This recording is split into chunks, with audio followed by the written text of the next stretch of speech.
नमस्कार मित्रों, एक बार फिर मैं आप लोगों के बीच उपस्थित हूँ अपनी सहयोगी प्राध्यापिका डॉक्टर उषा आलोक दुबे के साथ। और ये जो श्रृंखला हम लोग चला रहे हैं जिसमें हम उपशास्त्रीय गायिकाओं के बारे में लगातार आप लोगों से चर्चा कर रहे हैं। हम लोगों ने गौहर जान के बारे में बात की, हम लोगों ने जानकी बाई छप्पन छुरी के बारे में बात की, और आज हम आपके बीच उपस्थित हैं अपने शोध पत्र उप शास्त्रीय गायिका रसूलन बाई आवाज के झरोखे से के साथ। दोस्तों, अभी तक हम लोगों ने जितना काम किया उसमें रसूलन बाई के ऊपर काम करते हुए बहुत सारी चीज़ें कोफ्त भी थोड़ी हुई, दुख भी हुआ, और फिर थोड़ी खुशी भी हुई कि इन सब के बीच से हम कुछ और ज़्यादा सटीक काम करते हुए आप लोगों के बीच पहुंच पा रहे हैं।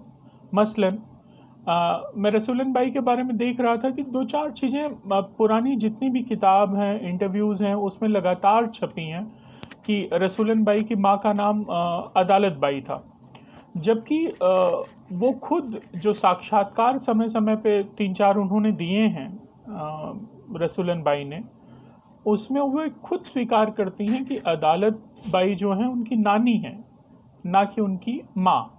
लेकिन तमाम जगहों पे ज़्यादातर रेफरेंस अदालत बाई का उनकी माँ के नाम से मिलता है। दूसरा ये कि 1969 में बहुत सारे जो लेखक और इनके ऊपर आलेख लिखने वाले हमारे छात्र या सहयोगी मित्र रहे हैं, उन्होंने 1969 के बनारस के दंगों में उनका घर जलाने वाली बात कही है। मुझे बड़ा आश्चर्य हुआ कि जब हम लोगों ने कंटेंट बेस वर्क करना शुरू किया तो 1969 में तो बनारस में किसी सांप्रदायिक दंगे का कोई उल्लेख ही नहीं। तो एक जो दूसरा डिस्कोर्स था, एक जो दूसरी बात थी कि वे उन दिनों अहमदाबाद में थी, तो जब आप अहमदाबाद के संदर्भ में देखेंगे तो हाँ बिल्कुल 1969 में अहमदाबाद में एक बड़ा दंगा हिंदू मुसलमानों के बीच हुआ और उसमें करीब 6000 परिवार ऐसे थे जो बेघर हुए, करोड़ों की संपत्तियों का नुकसान हुआ और हज़ारों लोगों की उसमें मृत्यु हुई। दर्जनों महिलाओं का वहाँ पे खुलेआम सामूहिक बलात्कार हुआ। तो वो दंगा जो है, अहमदाबाद का दंगा 1969 के संदर्भ में, उसका उल्लेख करना महत्वपूर्ण हो सकता है। तो ऐसी बहुत सारी छोटी छोटी चीज़ें हैं जो रसूलन बाई के बारे में बहुत कन्फ्यूज़न क्रिएट करती हैं। आप अगर 10 आर्टिकल पढ़ेंगे तो आप 4 जगह उनके परिवार के लोगों के नाम अलग पाएंगे, 4 जगह अलग पाएंगे। एक चीज़ और हम लोगों ने अपने काम के दौरान देखा कि जब रसूलन बाई के गुरु की बात हो रही है, उनके उस्ताद की बात हो रही है, तो ये उसको थोड़ा महिमा मंडित करने के लिए अक्सर कई जगह लिखा गया है कि जब एक स्त्री 5-6 साल की रसूलन को लेके वहाँ पहुँच रही है उनके घर पे, तो बहुत सारे बच्चे रियाज कर रहे हैं और उस्ताद जब खाली होते हैं तो वो बच्ची को रख लेते हैं और धीरे धीरे घर के काम करते हुए जब बच्ची को वो रियाज करते हुए देखते हैं तो उसकी प्रतिभा से प्रभावित होकर वे उसे सिखाने के लिए तैयार होते हैं। लेकिन आप रसूलन बाई के इंटरव्यूज़ सुन लीजिए तो रसूलन बाई इस बात को बड़े गर्व के साथ और बड़े जोशीले अंदाज में खुद कहती हैं कि वे अपने गुरु की जो हैं अकेली शागिर्द थी। कहने का मतलब उस समय उनके उस्ताद जो है और किसी शागिर्द को नहीं सिखा रहे थे। तो जब रसूलन बाई वे कहती हैं तो हम ये समझ लेते हैं कि वे अपनी और अपनी बड़ी बहन दोनों की बात कर रहे हैं, क्योंकि उन्हीं इंटरव्यूज़ में वो बार बार ये कहती हैं कि उनकी बहन की तालीम पहले शुरू हुई और उसको देख देख के उन्होंने जो है सीखना शुरू कर दिया और बहुत सारी चीज़ें उन्हें याद हो गई थी। तो कम से कम उनकी बातों से हम ये तो संदर्भ निकाल लें कि उनके गुरु के, उनके उस्ताद के बहुत सारे शिष्य नहीं हुआ करते थे।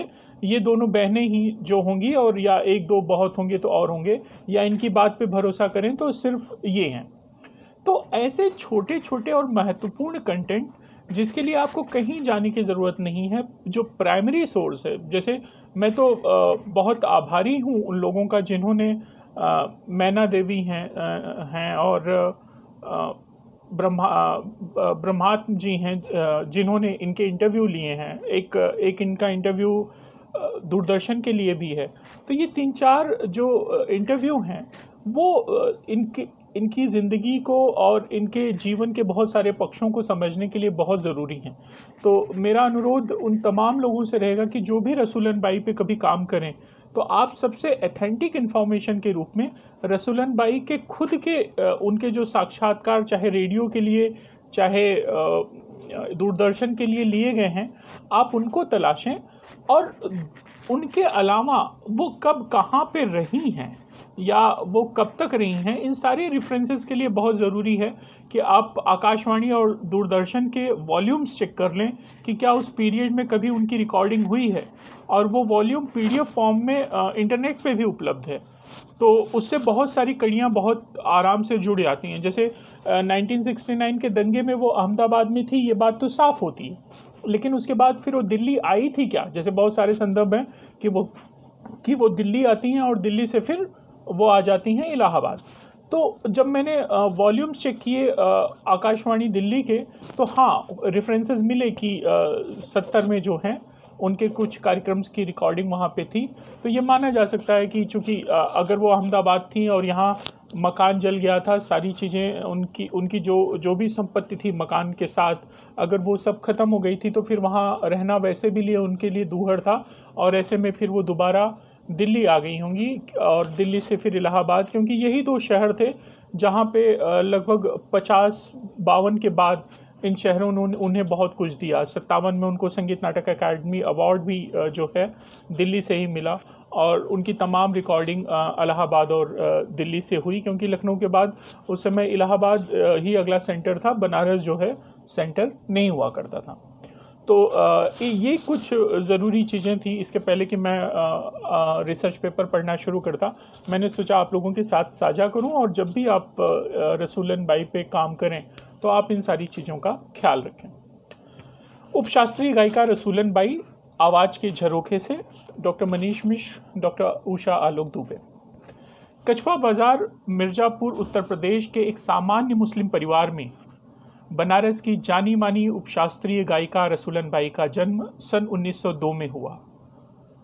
हालांकि सन 1902 में इनके जन्म के भी बहुत सारे प्रमाण नहीं मिलते, लेकिन जिस तरह की बातें कही गई हैं और जिस तरह के कंटेंट हैं, ये कहीं पे उसको क्रॉस भी नहीं करता। तो इसलिए मैंने इसे जैसे के तैसे स्वीकार कर लिया कि रसूलन बाई का जन्म सन 1902 में हुआ। आपकी नानी का नाम अदालत बाई और माँ का नाम बशीरन बाई था, जबकि अक्सर माँ के नाम के साथ अदालत बाई आया हुआ है और बशीरन बाई की कहीं चर्चा नहीं है। लेकिन वो अपने साक्षात्कार में खुद ये बात दोहराती हैं कि उनकी नानी का नाम अदालत बाई और माँ का नाम बशीरन बाई था। आपकी एक बड़ी बहन थी जिनका नाम बतूलन बाई था। बहुत सारी जगह बतूलन को रसूलन की छोटी बहन बताया गया है, लेकिन ये भी गलत है। बतूलन जो है उनकी बड़ी बहन थी।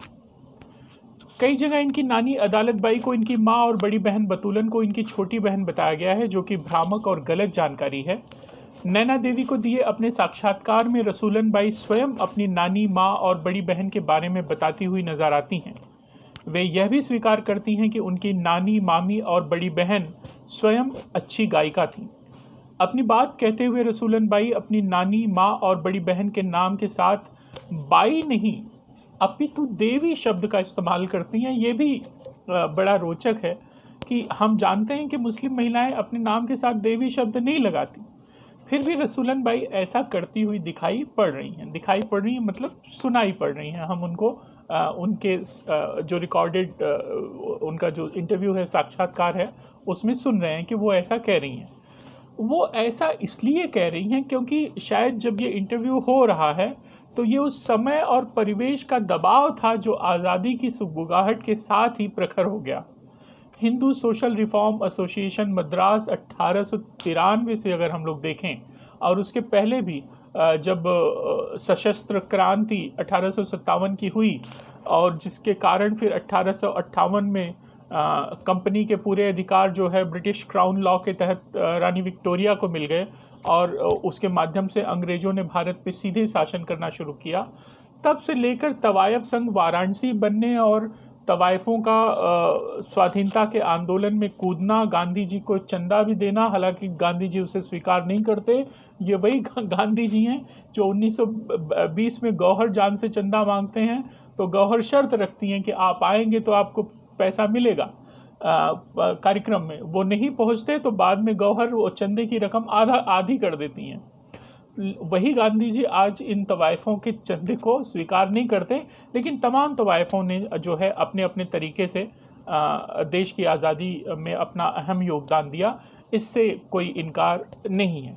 तो यहाँ पे जो ये रसूलन भाई अपनी बहन और माँ के साथ देवी लगा रही हैं, उसका एक कारण ये भी है कि आगे हम लोग देखेंगे कि 1946-47 के आसपास से जब ये हुआ कि अब सांस्कृतिक राष्ट्रवाद का नया दौर है और उसमें ये तवाइफें और ये कोठेवालियाँ, डेरेदारनियाँ जो हैं राष्ट्र की सांस्कृतिक छवि के लिए खतरा हैं और इनको हटाया जाए।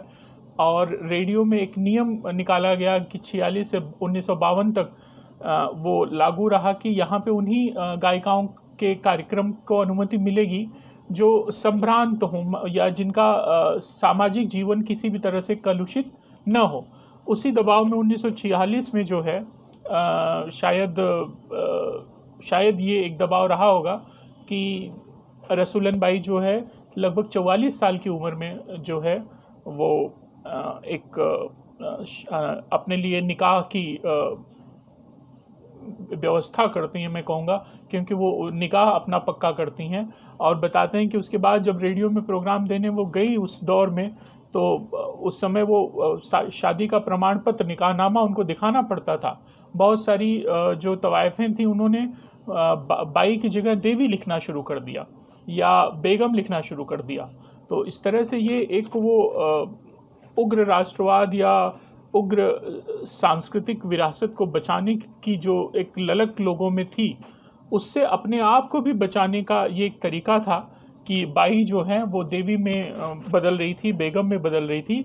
शायद यही कारण होगा कि जब ये इंटरव्यू दिया जा रहा है, मुझे लग रहा है ये 60 से 70 50 या 60 के दशक का इंटरव्यू है, तो वो चूँकि उस चीज़ में ट्रेंड हो गई हैं और इसलिए वो बाई की जगह देवी का इस्तेमाल कर रही हैं। अदरवाइज़ मुस्लिम परिवार हैं और नानी और माँ और बड़ी बहन ये सब नाच गाने से जुड़ी हुई कलाकार ही हैं।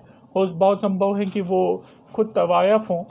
कई जगह जिक्र भी आया है कि इनकी नानी और माँ खुद बनारस की जो है मशहूर तवायफ हुआ करती थी। तो निश्चित तौर पे वो बाई ही थी, लेकिन ये उस समय और परिवेश का दबाव है जहाँ पे ये बाई से देवी होने की बात है और ये उनकी बातों से ये दर्द झलकता भी है।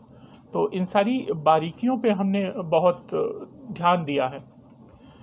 माँ और नानी नाच गाने के व्यवसाय से ही जुड़ी थी, अतः संगीत की प्रारंभिक शिक्षा रसूलन बाई को इन्हीं से मिली।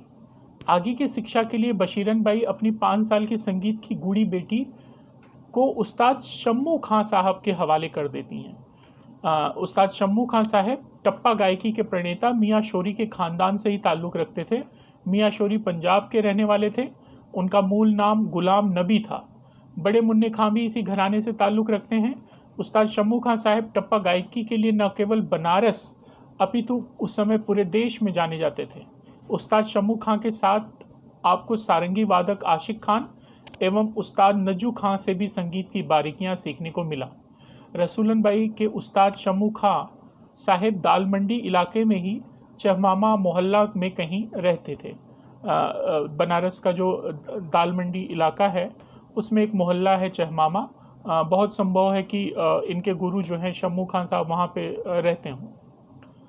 दाल मंडी में ही कुबेर के मकान में रसूलन बाई भी रहा करती थी। इसके संदर्भ मिलते हैं। यह मकान श्री काशी शास्त्रीय संगीत समाज के संरक्षक श्री कृष्णा काशी रस्तोगी के रस्तोगी का पैतृक मकान था, जहां रसूलन बाई अपनी बहन के साथ किराए पर रहती थी। उनकी बहन का अल्प आयु में ही देहांत हो जाता है।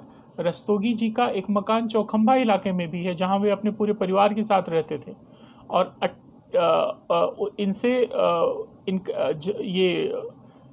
इनका एक पूरा साक्षात्कार जो है के वीडियोस हैं जहां पे वो अपने घर में महफिलों और रसूलन बाई के बारे में बात करते हुए दिखाई पड़ते हैं।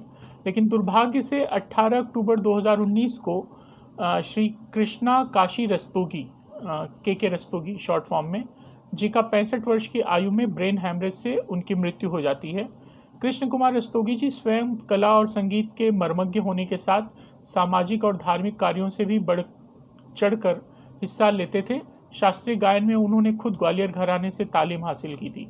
शबा दीवान जब अपने फिल्म मेकिंग और रसूलन बाई पे काम करने के लिए गई हैं तो उस वीडियो में भी जो है वो इनके पास जाती हैं और इनसे बात की हैं, जहाँ पे वो रसूलन बाई के बारे में बात करते हुए नजर आ रही।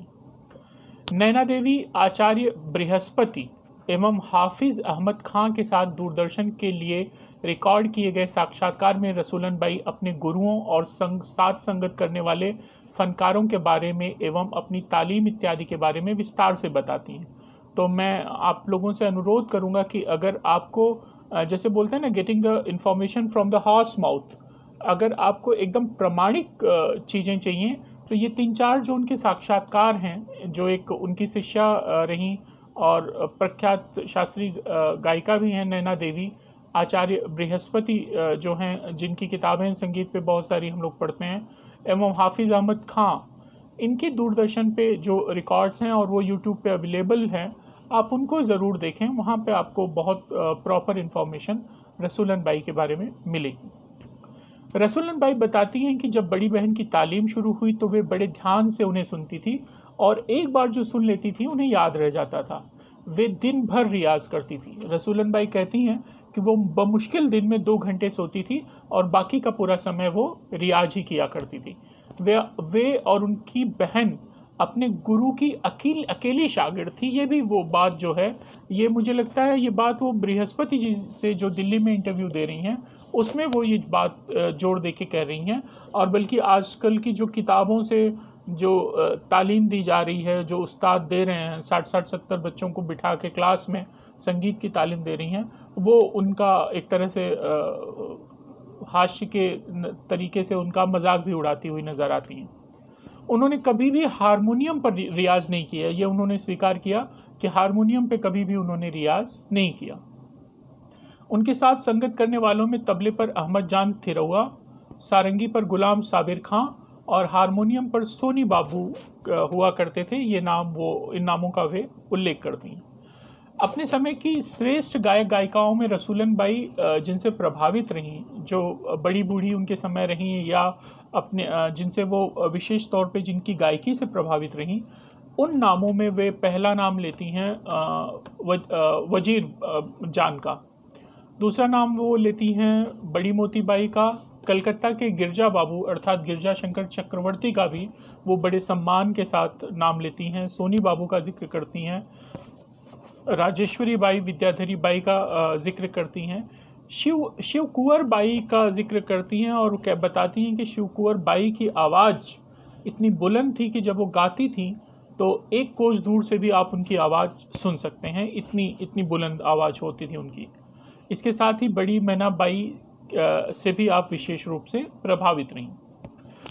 उन दिनों बनारस में आयोजित होने वाले बुढ़वा मंगल संगीत महोत्सव का भी वे जिक्र करती हैं और वो बताती हैं कि ये उस समय लगभग लगातार 8-9 दिन तक चलते थे, जो बनारस के घाटों पर बजरे के ऊपर जो है हुआ करते थे और बजरे पे कलाकार बैठ जाते थे और उस पे उनका गायन चलता रहता था। उनके कहे अनुसार ये आयोजन जिस तरह से होते थे वो उस तरह के आयोजन अब बुढ़वा मंगल की वो परंपरा ही खत्म हो गई। तो ये साक्षात्कार अगर वो 50 या 60 के दशक में दे रही हैं, जब वो कहती हैं कि ख़त्म हो गया तब तो अब तो उससे हम लोग समझ ही सकते हैं। वे बड़ी सादगी से ये कहती हैं कि बनारसी अंग के अलग वो कुछ नहीं गाती, लेकिन अन्य अंग की गायकी को समझती ज़रूर हैं। ये बात भी उन्होंने मुझे लगता है, जितना मुझे याद आ रहा है, कि जो इनका साक्षात्कार हुआ है उस साक्षात्कार में जब उनसे पंजाबी ठुमरी और लखनवी ठुमरी की बात करते हैं आचार्य बृहस्पति, तो उस पे वो कहती हैं कि ये मुझे समझ में नहीं आता और ये मेरे गले भी नहीं उतरता। मैं बनारस की हूँ, पूर्वी अंग की अपनी ठुमरी गाती हूँ, आपको जो पूछना है उसके बारे में पूछ लीजिए। तो ये जो एक अपने सब्जेक्ट में एक्सपर्टाइज होने का जो ठनक होती है, वो उनको दिखाई देता है कि भाई दुनिया में तो बहुत कुछ है। मैं सुनती हूँ तो ये समझ जाती हूँ कि हाँ ये पंजाबी ठुमरी है, लखनवी ठुमरी है, लेकिन ये सब मुझे मेरे गले नहीं उतरता। मैं रसूलन बाई हूँ और मैं बनारस से हूँ और बनारस के पूर्वी अंग की जो चीज़ें हैं वो गाती हूँ। उसके बारे में आपको जो भी पूछना है आप पूछ सकते हैं। ठुमरी और दादरा जैसी गायन शैलियों को हिंदुस्तानी संगीत में छोटी चीज के नाम से भी जाना जाता है। इस गायकी में महारत रखने वाली गायिकाओं का मुख्य क्षेत्र बनारस, लखनऊ, इलाहाबाद, गया, पटना, आगरा और कलकत्ता था।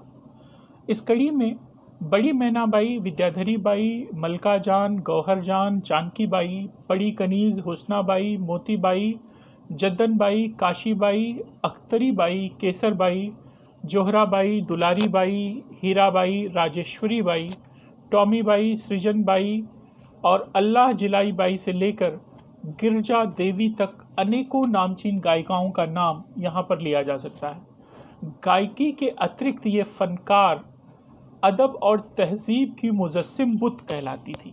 लोग बताते हैं कि अदब और तहजीब क्या होती है, ये उन कोठों की रवायतों से लोग सीखते थे। इनके कदरदान रजा, जमींदार, अमीरो उमरा कराची से बर्मा और कश्मीर से मैसूर, हैदराबाद तक फैले हुए थे।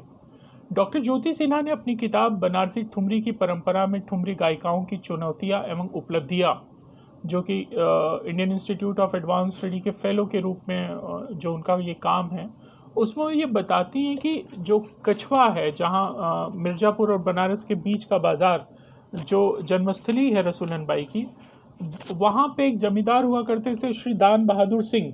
दान बहादुर सिंह के महफिलों में भी रसूलन बाई के जाने और संगीत के कार्यक्रमों की प्रस्तुति देने का वर्णन जो है मिल जाता है। पूरब अंग की भाव विभोर करने वाली गायकी की चैनदारी, बोल बनाव और लहजा, कहने का खास अंदाज, ठहराव इत्यादि रसूलन बाई की गायकी को एक खास मकाम देता है। टप्पा गायकी में तो रसूलन बाई के मुकाबले उस समय कोई दिखाई ही नहीं पड़ता। आप ये समझ लीजिए कि टप्पे के लिए रसूलन और रसूलन के लिए टप्पा, ये वाली स्थिति थी। बोल बाट या बंदिश की ठुमरी एवं बोल बनाव की ठुमरी दोनों ही बनारस में हमेशा से लोकप्रिय रही। उनकी गायकी में टप्पा अंग प्रधान होता था। टप्पा और रसूलन मानो एक दूसरे के पूरक थे, एक दूसरे के पर्यायवाची थे। रसूलन बाई की गायकी का एक खास अंदाज ये था कि वे किसी एक स्वर पर अधिक देर तक रुकती नहीं थी, वहां आकर तुरंत मुड़ आती थी। जब वे ऊपर का स्वर लगाती थी तो उनकी आवाज़ में बदलाव महसूस होता था, लगता कि जैसे फट रही है या बदल रही है। और ये अंदाज बहुत हद तक आपको बेगम अख्तर की शैली में भी मिल जाएगा। नैना देवी को दिए अपने साक्षात्कार में वे स्वयं कहती हैं कि टप्पे में गला कहीं एक जगह रुक नहीं सकता। ये उसकी खासियत वो बताती हैं। भारी और मर्दाना आवाज़ रसूलन की पहचान थी। ठुमरी, दादरा, टप्पा, होरी, चैती, कहरवा, कजरी, फाग, गारी इत्यादि शैलियों में रसूलन बाई अपनी संगीत साधना और अपने उस्तादों के आशीर्वाद से 14-15 साल की आयु में पारंगत हो गई थी। रसूलन बाई ने 14 वर्ष की आयु में अपना प्रथम कार्यक्रम धनंजयगढ़ के दरबार में प्रस्तुत किया। यह सन 1616 से 17 के बीच की बात रही होगी। यहीं से उन्होंने दरबारों में प्रस्तुति देने का सफ़र शुरू किया। उसके बाद रामपुर, रतलाम, दरभंगा, रीवा, पन्ना, इंदौर जैसी बड़ी रियासतों में आपको सम्मान के साथ आमंत्रित किया जाने लगा। सन 1916 से 1946 तक के 3 दशकों का समय रसूलन बाई के जीवन का स्वर्ण काल कहा जा सकता है, जहां पे वे लगातार बड़ी बड़ी रियासतों, बड़े बड़े जमींदारों, बड़े बड़े उमराओं के यहाँ कार्यक्रम दे रही हैं और उस आमंत्रण स्वीकार कर रही हैं और अपने जीवन के एक तरह से ये उनके जीवन का स्वर्ण काल रहा। बताते हैं कि नेपाल और अफगानिस्तान तक आपने अपनी गायन की प्रस्तुतियां दी। ग्रामोफोन पर आपकी रिकॉर्डिंग के भी प्रमाण सन 1935 के आसपास मिलने लगते हैं। ये थोड़ा मुझे दुखद लगता है कि देखिए रसूलन बाई पैदा हो रही हैं 1902 में। 1902 का ही वो समय है जब कलकत्ता में गौहर जान रिकॉर्डिंग के लिए जाती हैं और उनसे बहस करती हैं और ये कहती हैं कि पर रिकॉर्डिंग में 3,000 रुपये लूँगी। और 3,000 रुपये की बात सुन के कंपनी के लोगों को पसीना छूट जाता है, लेकिन रसूलन जो है शायद उसके पूरे मार्केट को, मैकेनिज़्म को समझती थी। उन्होंने समझौता नहीं किया और उन्होंने कहा कि इन कैश, मतलब ऐसा नहीं कि आप रिकॉर्डिंग करेंगे फिर वो उसकी तस्तरियाँ आएंगी, फिर वो बिकेंगी, फिर आप उसमें रॉयल्टी देंगे, ये सब झंझट मुझे नहीं चाहिए। मैं रिकॉर्डिंग के लिए आऊँगी और पर रिकॉर्डिंग में 3,000 रुपया दूँगी। तो 1902 में ग्रामोफोन उन्हें 3,000 रुपये दे रहा है। और उसके बाद हम लोग देखते हैं कि 1907 के आसपास जो है ग्रामोफोन रिकॉर्डिंग जो है शुरू करती हैं जानकी बाई भी। और 16 के बाद तो ये सुविधा बनारस में भी हो गई थी। तो वो कलकत्ता, दिल्ली और बनारस, कलकत्ता, दिल्ली और इलाहाबाद में जो है वो अपनी रिकॉर्डिंग्स करा रही हैं। 250 रुपये से शुरू करती हैं, जो कि उनको 15 से 20 टाइटल्स के लिए था। सोचिए, यही कंपनी वाले हैं जो गौहर को 3,000 रुपया एक टाइटल के लिए दे रहे हैं और यहाँ पे 20 से 22 टाइटल के लिए इनको 250 रुपया देते हैं। लेकिन अपने टैलेंट से सिर्फ 4-5 सालों में, मतलब 11-12 तक आते आते वो करीब बंच ऑफ टाइटल्स के लिए 5-5 हज़ार रुपया लेने लगी थी जानकी बाई भी। तो एक तरह से वो ठीक ठाक स्थिति थी। लेकिन मतलब 16-17 तक की स्थिति ये थी कि जानकी बाई भी जो है अच्छा खासा पैसा वहाँ से कमा रही हैं। लेकिन 1935 में, मतलब जबकि ये 14-15 से ही प्रस्तुतियाँ देना शुरू कर देती हैं, तो इनकी जो रिकॉर्डिंग्स हैं वो बहुत ज़्यादा हमको नहीं मिलती, ग्रामोफोन रिकॉर्डिंग्स।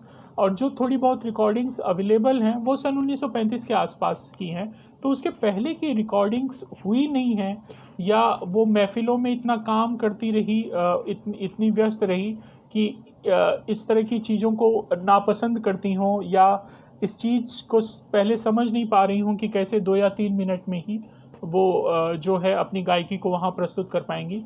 क्योंकि बहुत सारे नए बदलावों के लिए गायक अक्सर तैयार नहीं होते, ख़ास तौर पे तब जब वो अपने करियर के उठान पे होते हैं और उनको लगता है कि इस तरह की चीज़ें उससे उन्हें जुड़ना भी चाहिए या नहीं।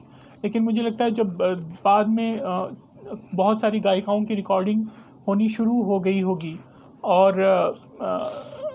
जब इधर आज़ादी के जितने आप करीब पहुंच रहे हैं, आप देख रहे हैं कि माहौल बहुत कुछ बदल रहा है, तो ऐसे में मुझे हो सकता है फिर उन्होंने रिकॉर्डिंग कंपनियों की तरफ रुख किया हो और 1935 के आसपास से उन्होंने रिकॉर्डिंग शुरू की हो। या फिर ऐसा भी हो सकता है कि उन्होंने रिकॉर्डिंग शुरू की हो, लेकिन चूँकि उनको संरक्षित करने का कोई बहुत बेहतर विकल्प हमारे बीच नहीं रहा हो, शायद इसलिए हमें उनके संदर्भ नहीं मिलते। लेकिन मुझे लगता है कि अगर वो हुए होते तो निश्चित तौर पे कहीं न कहीं से कोई न कोई सूत्र ज़रूर पकड़ में आ जाता। तो हम फ़िलहाल यही मान के चलते हैं कि उन्होंने ग्रामोफोन रिकॉर्डिंग जो है बहुत देर में शुरू की, 1930-35 के आसपास उन्होंने शुरू की। सन 1947 में देश की आज़ादी के साथ जब रेडियो पर कार्यक्रम की प्रस्तुतियां शुरू हुईं, तो आपने लखनऊ और इलाहाबाद जैसे केंद्रों से कार्यक्रम देना शुरू किया। इलाहाबाद के प्रतिष्ठित दवे परिवार द्वारा आपके कार्यक्रमों के कई आयोजन इलाहाबाद में होते रहे, इसके भी बहुत सारे संदर्भ मिलते हैं। बनारस में रेडियो केंद्र बहुत बाद में शुरू हुआ। अहमदाबाद रेडियो केंद्र से भी आपके कई कार्यक्रम प्रसारित होने की बात मिलती है। आगे चलकर आपने दूरदर्शन पर भी कई कार्यक्रम रिकॉर्ड किए। हाफिज़ अहमद खां के साथ दूरदर्शन के लिए रिकॉर्ड किया गया आपका साक्षात्कार यूट्यूब पर उपलब्ध है। रसूलन बाई द्वारा गाए गए गीत जिनके रिकॉर्ड या संदर्भ कहीं न कहीं मिल जाते हैं, चाहे वो ऑल इंडिया रेडियो पे, दूरदर्शन पे, या ग्रामोफोन कंपनी में, या किसी के पर्सनल आर्काइव में, या आलेखों में, उनकी एक सूची हमने यहाँ पे देने की कोशिश की है।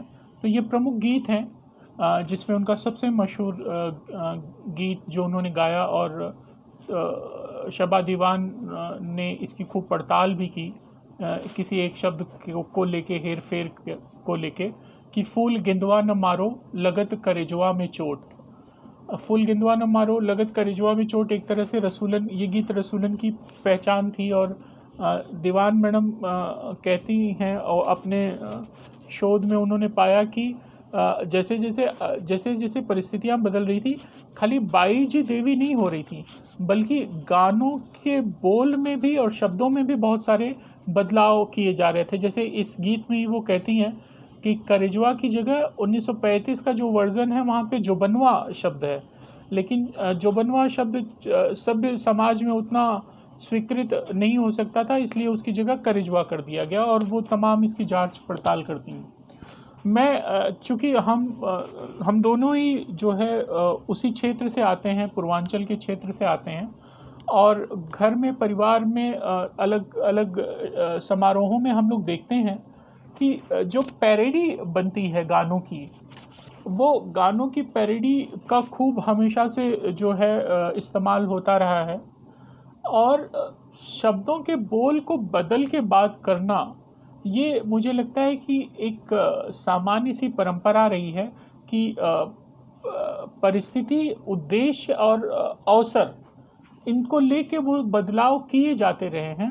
तो मैं दीवान साहिबा से सहमत हूँ इस बात में कि निश्चित तौर पे ऐसे बहुत सारे बदलाव बहुत सारे गीतों को लेकर हुए होंगे कि जब आप एक तरह से सांस्कृतिक शुद्धता की यात्रा पर निकले हुए हैं, तो सिर्फ अपने नाम को बदलने से काम नहीं चलेगा, बाई जी का बेगम और देवी जी हो जाने से काम नहीं चलेगा, बल्कि आप जो प्रस्तुत कर रहे हैं उनमें भी आपको थोड़ा अधिक शालीन और सभ्य होना पड़ेगा। तो शायद इस शालीनता और सभ्यता की कवायद की तहत ही इस तरह के गीतों के बोल बदले गए होंगे। बहरहाल जो रिकॉर्ड हमको मिलते हैं इस गीत के, वहाँ पे फूल गेंदवा न मारो लगत करेजवा में ही चोट है। जो बनवा का रिकॉर्ड मुझे तो कम से कम देखने को नहीं मिला। और अगले गीत हैं उनके, तरसत जियरा हमार, जा मैं तो से नहीं बोलूं, चैत की निदिया बर जोरी करो ना, बिसरइयो ना बालम, सैया विदेश गए, सैया मोतिया हेराए गईली, आन बान जियरा में लगे, कैसी बजाई शाम, कंकर मोहे लगी जइहे नारे, जाग परी मैं तो पिया के जगाए, आंगन में मत सो पनिया जो भरन गई, आज घुमावे जिया में लगिया बान, शाम नहीं आए घिर आई बदरी, तरसत जियरा हमार, ठाड़े रहियो बाके यार, मटकिया मोरी छीन लियो सांवरा, हमरा जिया जाए हे राम सांवली रे सुरतिया, दीवाना डार दिया जो कि गज़ल है, एरी फिरत सजन की आज गुमानी, काहे प्रीत लगाई बालम जो कि एक मुल्तानी ख्याल है, पनघटवा न जैबे मान राजी रखना वे। जहाँ पे भी आप पंजाबी के बोल पाएँ गीतों में, आप समझ जाइए ये टप्पा है। मान राजी रखना वे, रस के भरे तोरे नैन, कहवा से आए मोरे नान्हे के मिलनवा, पड़ल झिर झिर बुंदिया ओ मियाँ जाने वाले, एही ठैया झुलनी हैरानी हो रामा, नाही परत मौका चैन, अकेली जिन जइयो राधे यमुना के तीर जैसे अनेकों गीत अलग अलग शैलियों में रसूलन बाई ने गाए, जो कि अलग अलग जगहों पे उसके रिकॉर्ड हमें मिल जाते हैं। रसूलन बाई मतलब ये सारे जो संदर्भ हैं वो कहाँ मिलते हैं, तो उसकी भी हम लोगों ने एक सूची दी है। जैसे all India radio PMLP 3016, GE 2781, RPM SEDE 3308, STC 02B 6109, HMV 1984, 1988, 70 RPM recording, broadcasting recordings, red label 1935। ऐसे तमाम संदर्भ हैं जो जहाँ पे आपको ये सारी चीज़ें मिलेंगी। इत्यादि रिकॉर्ड के संदर्भ हमें आज भी मिल जाते हैं, लेकिन ये बहुत कम है। दुर्भाग्य है कि इनमें से अधिकांश रिकॉर्ड अब नहीं मिलते। रसूलन बाई द्वारा गाए गए गीतों के बोल में कुछ शब्दों में बदलाव की चर्चा खूब हुई, जो मैं आपसे बात कर रहा था। विशेष तौर पर फूल गेंदवा न मारो लगत करेजवा पे चोट। सन 1935 के पहले वाले रिकॉर्ड में करेजवा शब्द की जगह जोबनवा शब्द होने की बात थी। सबा दीवान ने इस संदर्भ में काफ़ी जांच पड़ताल की। द अदर सॉन्ग नाम से उन्होंने एक शॉर्ट फिल्म भी बनाई और इसी शॉर्ट फिल्म में वो के रस्तोगी जी का भी उसमें उन्होंने उनको भी शामिल किया है बोलते हुए और अपनी बात रखते हुए। रस्तोगी जी जो है 2019 में मैंने पढ़ा कि उनका देहांत हो गया। तवायफनामा अंग्रेजी किताब सबा दीवान की खूब चर्चा रही और बहुत मेहनत से उन्होंने इस विषय पे काम किया हुआ। सन 1947 में देश आज़ाद हुआ और बनारस की तवायफों के लिए नई मुसीबत शुरू हो गई। उग्र सांस्कृतिक राष्ट्रवाद ने इन तवायफों को खतरा मानते हुए इन्हें शहर से बाहर करने की मुहिम तेज कर दी। कोठों का बहिष्कार किया जाने लगा, लोग मुजरा सुनने आने में कतराने लगे। 19वीं शताब्दी के प्रारंभ से ही तवायफों ने अपनी महफिलें काशी के चौराहों से लेकर सकरी गलियों में सजाई थी। काशी के सम्भ्रांत और रईस अपने महफिलों की शान इन्हीं तवायफों की संगीत से बढ़ाते थे। देशी राजे रजवाड़े, बड़े जमींदार, अमीर व उमरा इन तवायफों पर बेहिसाब धन न्यौछावर करते थे। बनारस की मशहूर राय परिवार के छगन राय कुछ सालों तक गौहरजान को बनारस में लेकर रहे। इसके लिए छगन राय गौहर की माँ बड़ी मलका जान, जो कि उस समय कलकत्ते में रहते थे, उनको प्रति माह एक निर्धारित रकम सम्मान राशि के रूप में जो है भिजवाते थे। और ये राशि अगर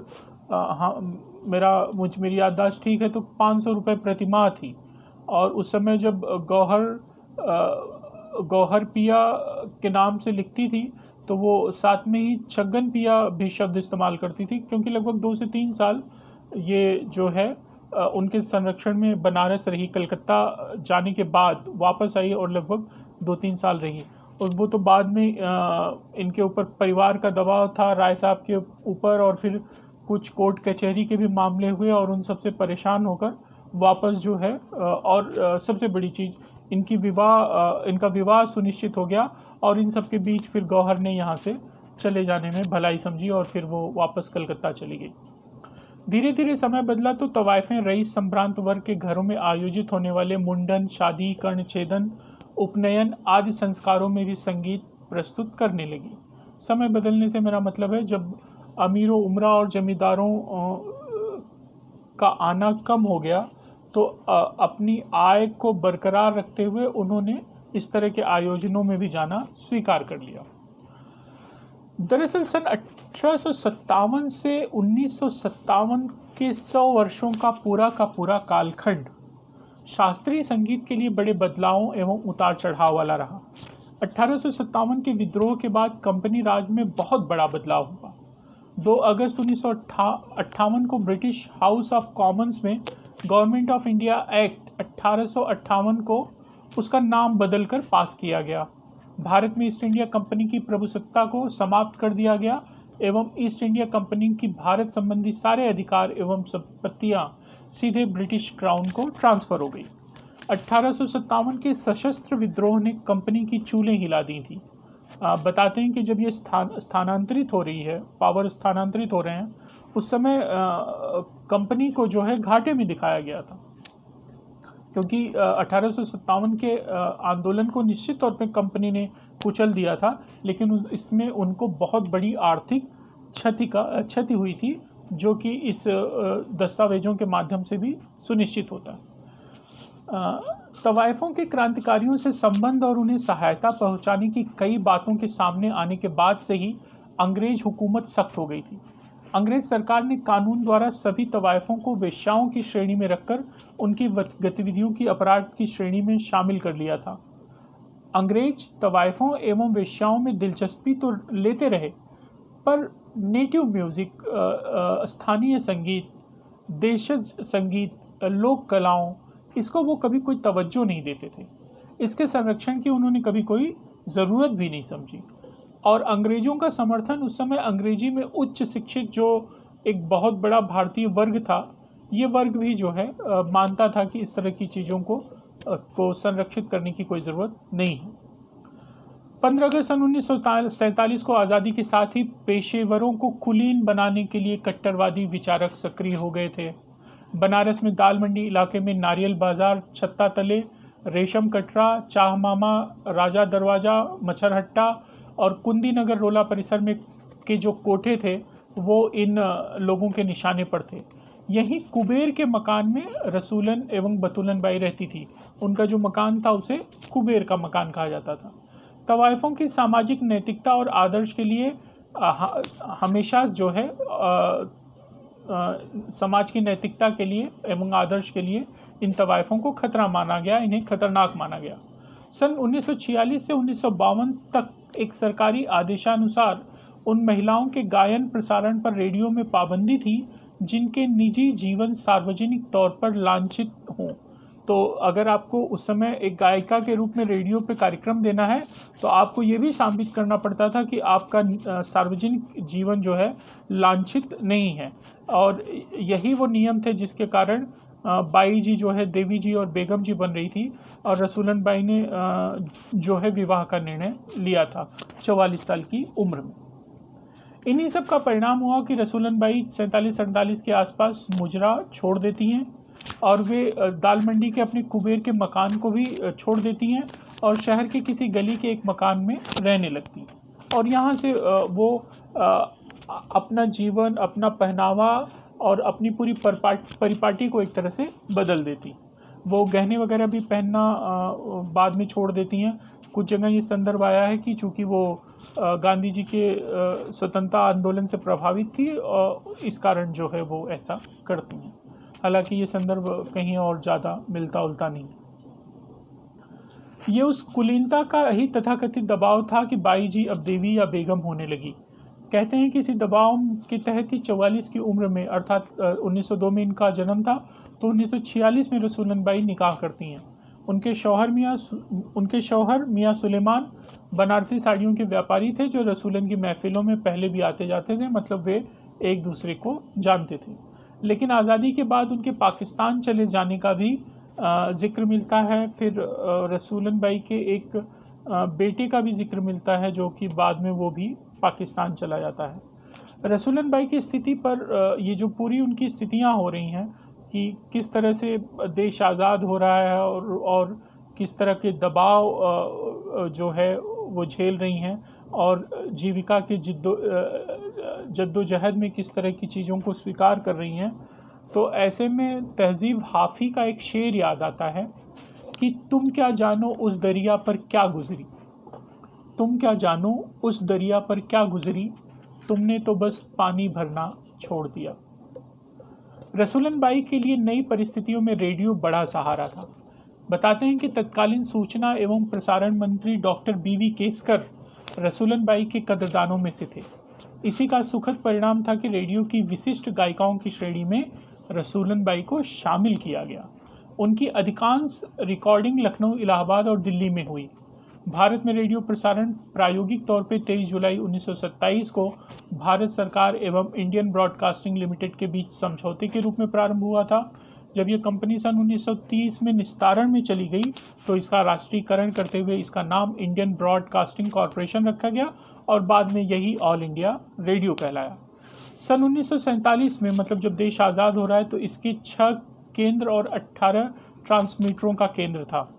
लखनऊ केंद्र सन 1938 में, इलाहाबाद केंद्र सन 1949 में स्थापित हुआ।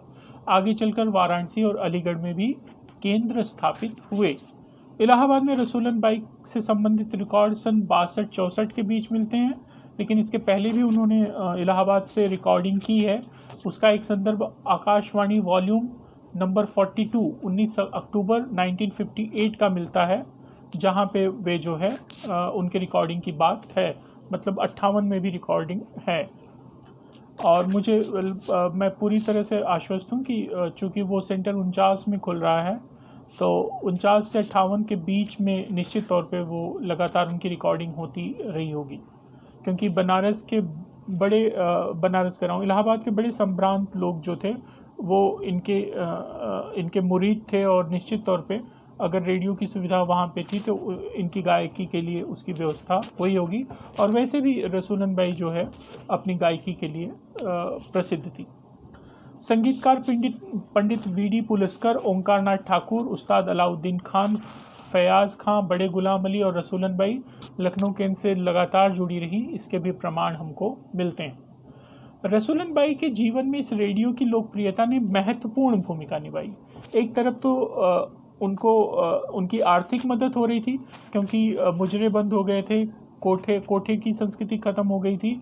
अब ऐसे में आर्थिक स्रोत कम हो गए थे।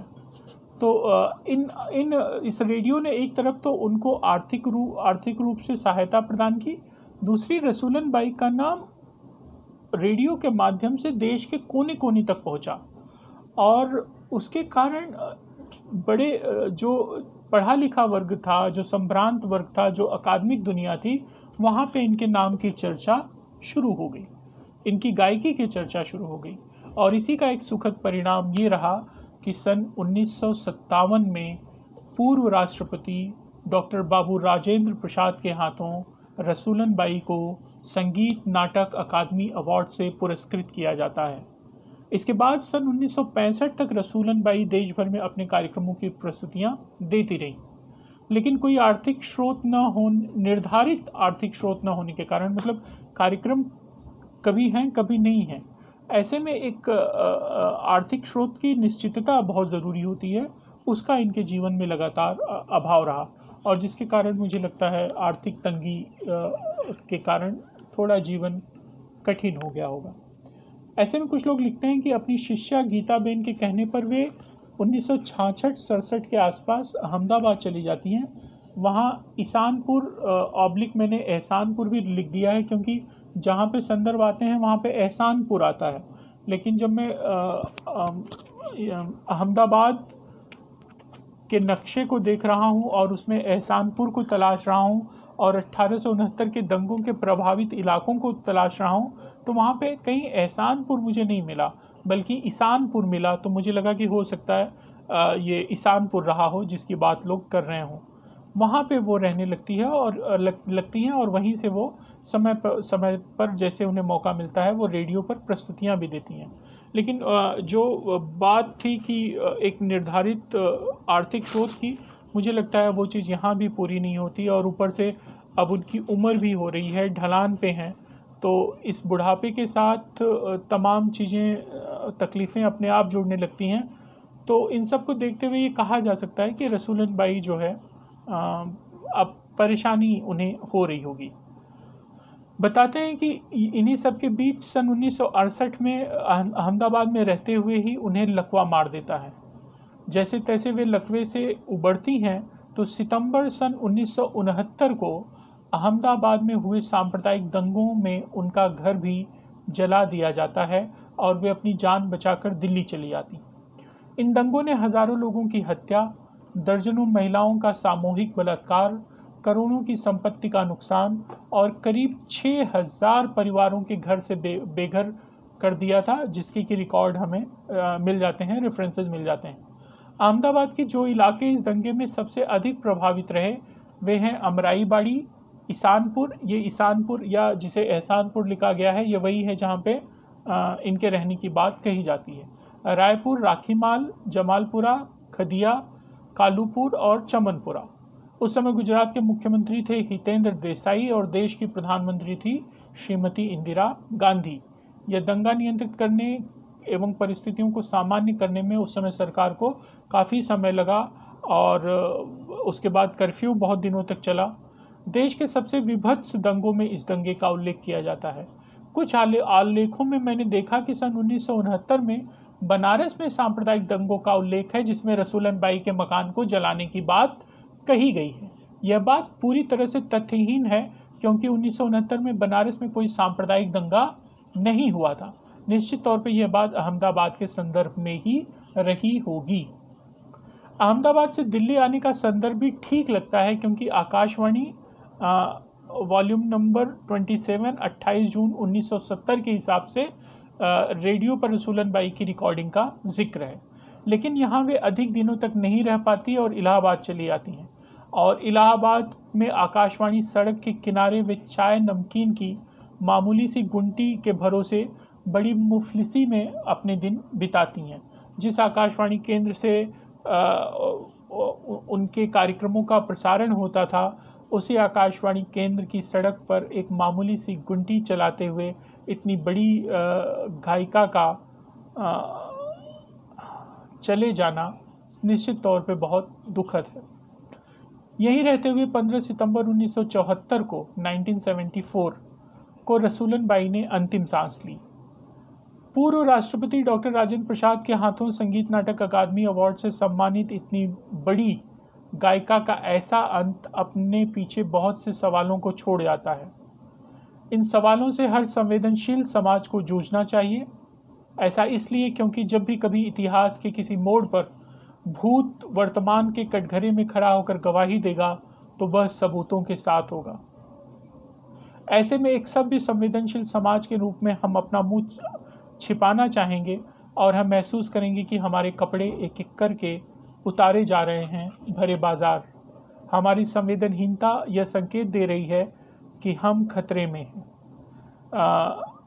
एक मनुष्य होने के नाते, सभ्य समाज का दंभ भरने के नाते ये हम लोगों को निश्चित तौर पे सोचना पड़ेगा कि हमारे समय और समाज के बीच में जहाँ पे पुरुषवादी सत्ता अपने वर्चस्व को बरकरार रखती है, इनके बीच में एक स्त्री जिस तरह से संघर्ष करती है, क्या उसका और जिस मकाम पे पहुंचती है, अपनी कला को संरक्षित करती है, न केवल संरक्षित करती है बल्कि उसे सिंचित भी करती है, उसको अग्रगामी बनाती है। ऐसी महिलाओं के साथ इस तरह का व्यवहार या इस तरह का उनका अंत निश्चित तौर पे हमारे और समाज के लिए विचारणीय है और ये कहीं न कहीं एक समाज के रूप में हमारे अस्तित्व पर भी प्रश्न चिन्ह लगने जैसा है। तो ये रसूलन बाई पे हमारी प्रस्तुति थी। मैं अपनी सहायक प्राध्यापिका डॉक्टर उषा आलोक दुबे जी और अपनी तरफ से आप लोगों का एक बार फिर आभार व्यक्त करता हूं कि आपने हम लोगों को सुना। और इस कड़ी में आगे हम लोग चर्चा करेंगे टॉमी बाई की, जो कि खुद बनारस से थी और उनके ऊपर सामग्री मिलती नहीं है, सामग्री का अभाव है। तो हम कोशिश करेंगे कि टॉमी बाई पे जो है हम इस तरह की कोई एक शोधपरक प्रस्तुति आप लोगों के बीच रखें। तब तक के लिए नमस्कार।